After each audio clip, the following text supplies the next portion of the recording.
Excellences, Messieurs les anciens présidents de la République et anciens chefs d'État, Messieurs les membres du Conseil national pour la sauvegarde de la patrie, Monsieur le Président de la Cour d'État, Monsieur le Président du Conseil consultatif de la refondation, Mesdames et Messieurs les membres du gouvernement, Messieurs les anciens présidents de l'Assemblée nationale et anciens premiers ministres, Monsieur le grand chancelier des ordres nationaux, Mesdames et Messieurs les chefs de missions diplomatiques et consulaires et représentants des organisations internationales, Messieurs les chefs de délégation des pays amis, Monsieur le secrétaire général du gouvernement, Monsieur le secrétaire général de la présidence de la République, Monsieur le directeur de cabinet du Premier ministre, Monsieur le gouverneur de la région de Niamey, Monsieur l'administrateur délégué de la ville de Niamey,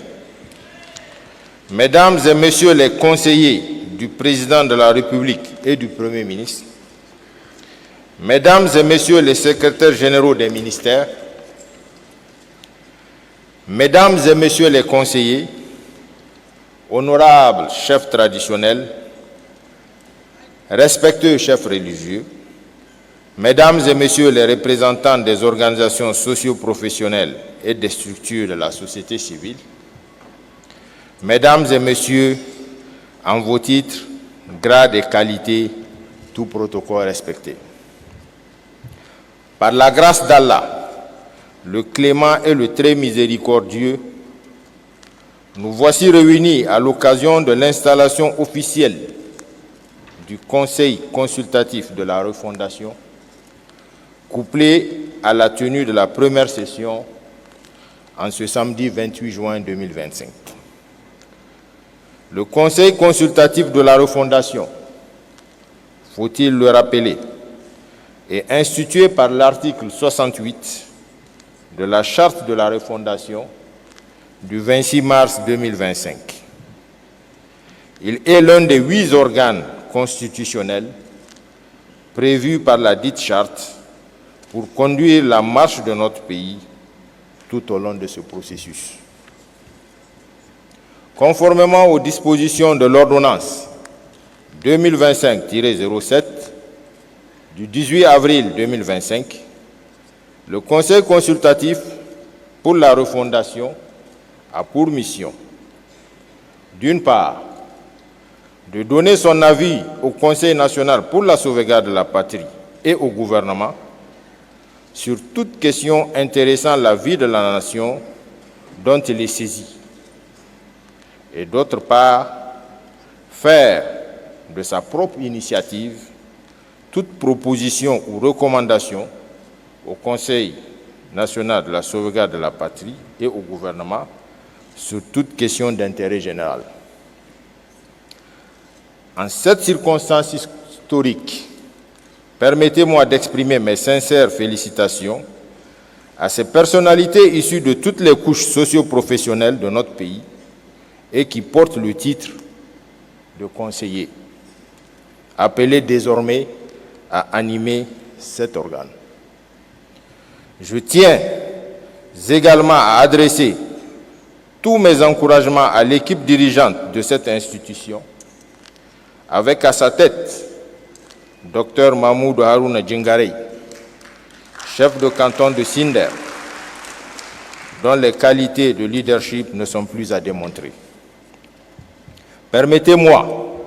aussi de saluer la présence parmi nous des personnalités venues de l'extérieur, notamment les invités de la Confédération de l'Alliance des États du Sahel et des pays amis, qui ont bien voulu honorer de leur présence cette cérémonie. Chers amis, votre présence à cette cérémonie traduit l'exemplarité et l'excellence des relations d'amitié et de coopération qui unissent le Niger aux différents pays. Je salue aussi la présence parmi nous et pour la circonstance de quelques compatriotes de la diaspora. Mesdames et messieurs les conseillers, vous conviendrez avec moi que votre mission est exaltante à plus d'un titre, car le Conseil consultatif de la refondation aura un rôle déterminant à jouer dans l'affirmation et la promotion des valeurs,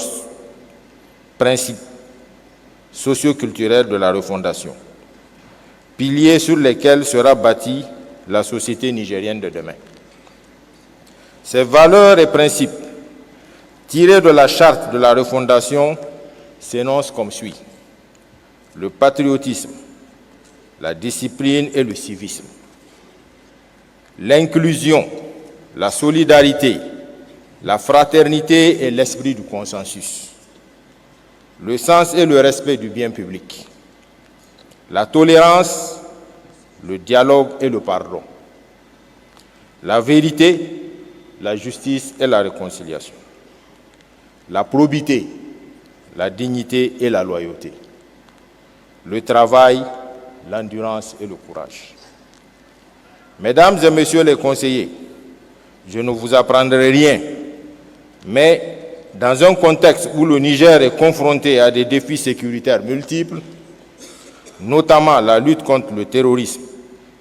et la lutte contre la criminalité transnationale organisée, épreuve injustement imposée à notre peuple par qui on sait et pour les raisons que l'on sait, je vous demande d'inscrire résolument vos actions en droite ligne des seuls intérêts supérieurs de notre pays. Au demeurant,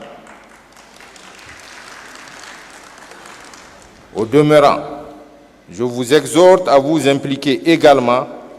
dans les campagnes de sensibilisation sur la cohésion sociale, la paix et la coexistence pacifique entre les communautés,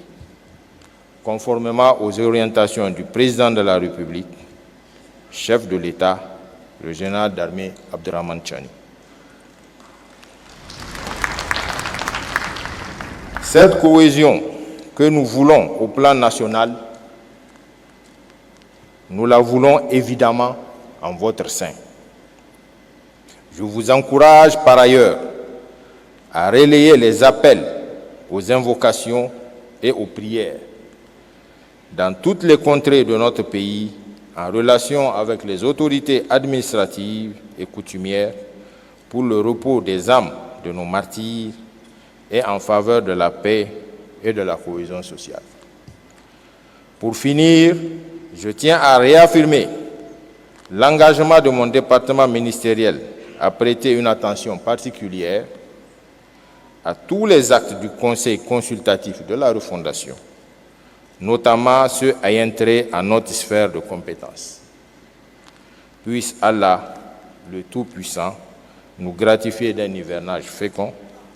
Vive le Niger souverain, vive la Confédération des États du Sahel. Je vous remercie de votre aimable attention.